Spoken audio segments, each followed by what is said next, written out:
Au départ, en 2005, date de la création du camp de réfugiés de Nyabiheke dans l'est du Rwanda, il n'était que 4300 Congolais, la plupart de langue Kinyarwanda. Aujourd'hui, ils sont plus de 4 fois nombreux qu'aux premières années de l'exil.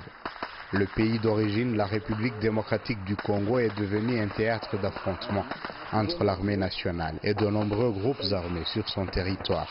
L'espoir de ces réfugiés de revoir leur pays natal se réduit de plus en plus.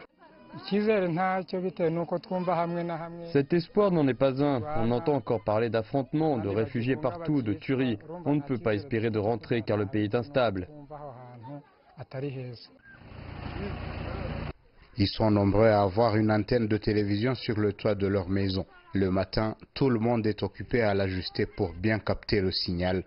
L'après-midi, le camp s'anime avec les matchs de la Coupe du Monde de la FIFA.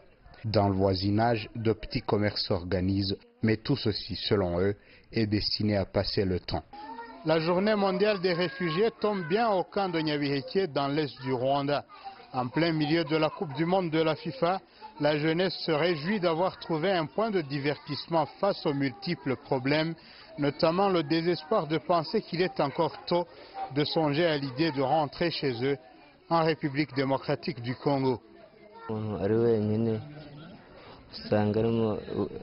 La solitude est aussi un autre problème. Nous plongeons dans de mauvaises pensées qui rappellent notre passé douloureux. Ici, nous avons des cas de traumatisme aussi, mais quand on regarde ces matchs de foot, on se défoule un peu.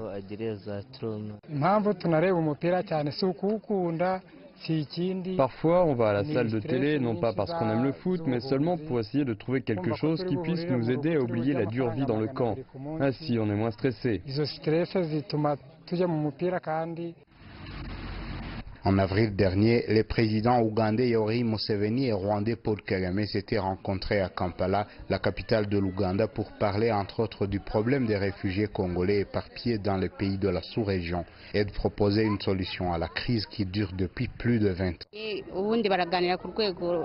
Il y a eu des pourparlers entre chefs d'État, mais il y aura aussi des échanges ministériels pour voir s'il y a des endroits qui ont retrouvé la paix afin que quelques réfugiés rentrent.